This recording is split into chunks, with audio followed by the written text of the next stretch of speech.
Ny voalohan-teninay dia makasitraka ny gendarmerie pirenena amin'izao lanonana fanaovam-miloma anreto jeneraly izay navitany adidiny teto anivon'ity gendarmerie pirenena ty, satria zany dia tsapa tokoa fa fanatsarana ny endriky ny gendarmerie pirenena,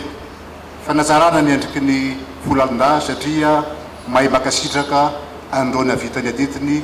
teo amin'ny tany sy ny fanjakana, navitany adidiny teo vahoaka malagasy, ary indrindra navitany adidiny teo ambany fanevany folo-alin-dahy malagasy. Izany dia isaorana anao manokana andriamatoa sekretera-panjakana miadidiny gendarmerie,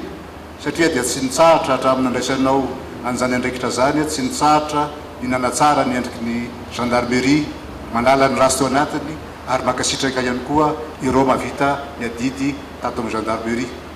Manaraka zany dia misaotra anareo manokana, ianareo efatra amin'ny rahalahy zay atao veloma, sy atao hoe veloma moa zany fa fisarahana vetivety ato amin'ny gendarmerie satria hisitraka ny fiainana sivily nareo manomboka androany, dia makasitraka anareo ny fitondram-panjakana, makasitraka anareo vahoaka malagasy ary makasitraka anareo ny folo alin-dahy manontolo amin'ny fahavitanareo an'izany adidinareo zany. Olazaiko aminareo fa tsy moramora ny adidiny gendarmerie pirenena, ary isan'andro vaky zao dia manontany tena hoe matory ve ny gendarme sa tsy matory amin'ny andro alina, satria raha ny tatitra lefa ny andriamatoa sekretera-panjakana miadidiny gendarmerie na amin'ny valo alina io na amin'ny roa maraina io na amin'ny telo maraina io dia manontany tena ihany zay hoe matory ihany ve zany gendarme zany sa tsy matory mihitsy, satria izany tokoa ny fadimpona an-tanindrazana 420 ora anatiny 420 ora, ary izany no isaorantsika azy ireo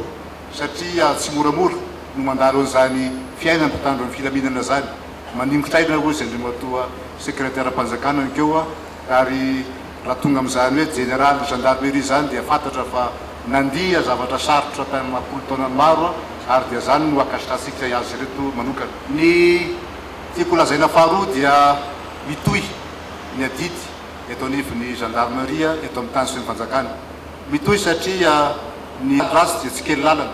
ary izany indrindra dia tazantsika andavanandro amin'ny fiainan'ny vahoaka any antsaha any amin'ny faritra rehetra any,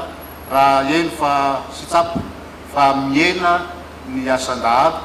dia toa magaga ihany koa fa mivadika amina zavatra hafa raha olon-dratsy dia ny fanimbana ny tontolo iainana sy ny fanimbana ny ala eto Madagasikara. Voamaly dia tsapa fa misy mandory ny alatsika any Moramanga, any Karafantsika, any Atsimo moa dia tsy lazaina intsony izay azo lazaina fa hoe karazana fanimbana tanteraka ny tontolo iainana eto Madagasikara, ary toa lasa katastrofe ekôlôzika aza izany fandorana ny alatsika zany. Ka noho izany dia mametraka hafatra ihany koa ato amin'ny gendarmerie pirenena, satria ianareo no ina filazana an'izany fer de lance hoy izay ny teny frantsay eo amin'ny fiarovana ny ainy vahoaka malagasy sy ny fananany, ka ny fiarovantsika ny alatsika dia fiarovana ihany koa ny fananatsika, fa dia ianareo no tompona andraikitra masahana neto Madagasikara mitarika ny ady amin'izany fandoroana tanety eto amin'ny tany sy ny fanjakana zany. Izany no afatra apetraka amintsika ihany koa satria ny asa dia tsy maintsy mitohy,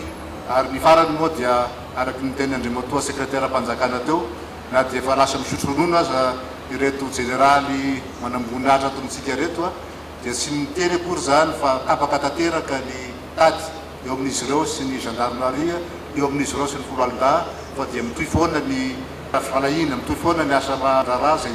tohizana any ivelany any, ary anisan'izany ny generaly zay gouverneur tasy zay manoetrika atsika eto, izany dia midika fa na dia tsy atao anatin'ny folo alin-dahy dia afaka mandray anjara feno amin'ny fiainam-pirenena, mandray anjara feno eo anivony vahoaka malagasy eo amin'ny andraikitra zay tokony hosarina ihany koa.